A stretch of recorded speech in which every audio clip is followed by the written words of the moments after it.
Hi, Tell him who you are. my name is Sue. I'm his grandma. Hi, James.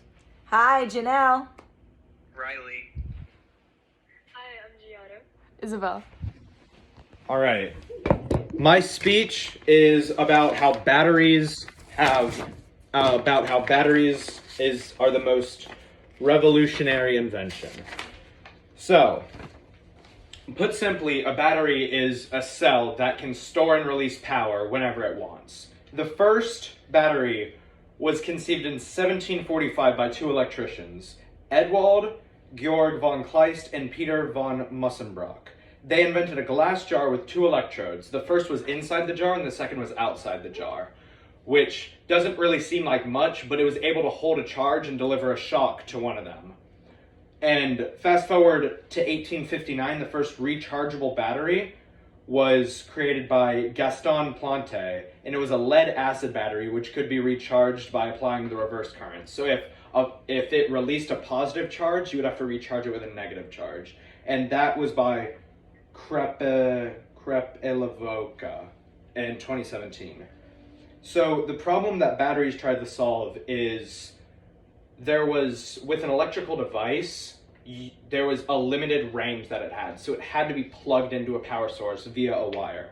And batteries completely changed that. Take a TV remote, for example.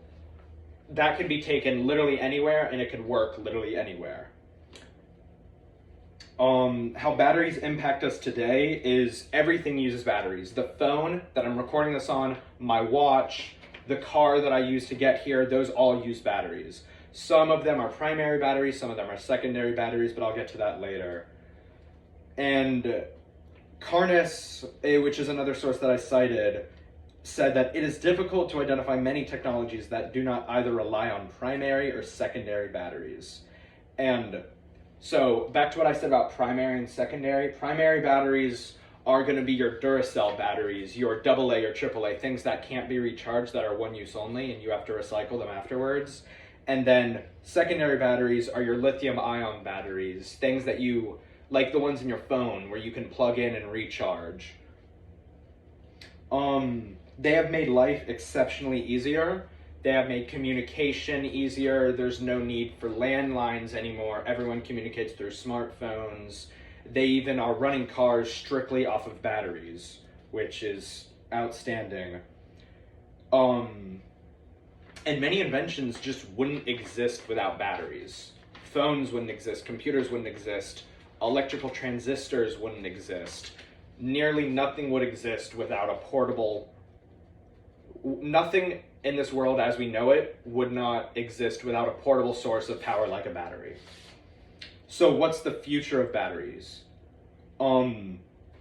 So I'm sure everyone sees on the road, Teslas, Cybertrucks, Rivian, all those electric cars are powered strictly by lithium ion batteries for the most part, which they're not the safest, but it's pretty great that batteries have come from a glass jar with two electrodes to something that's able to power an entire vehicle. Electric cars, they're just becoming more increasingly common on our roads. There's like tax deductions for them. You can get them for super cheap. And they only use batteries to power themselves.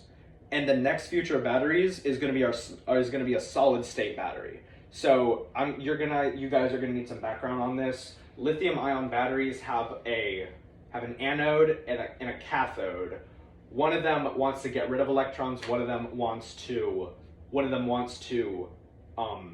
gain electrons. Kind of like a potato battery. If you ever stuck like zinc and copper into a potato and it powered a clock, that's basically how that works. The potato is going to be your electrolyte, something that connects the two, and the zinc and the copper are going to be your cathode and anode.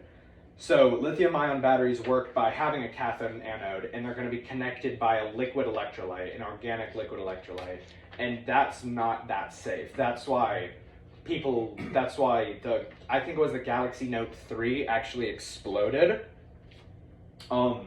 because the lithium ion battery was unstable. Solid state batteries get rid of the cathode and the and the liquid electrolyte. They have an anode, and the lithium ions that actually rise up create the cathode. So they are much more power dense, they're much safer, and Mauger, another source, the final source I cited, said solid state batteries are just better. They're not only inherently safer, owing to the lack of flammable organic compounds, but they also exhibit potential for a greater energy density. And that's why I think batteries have changed the world.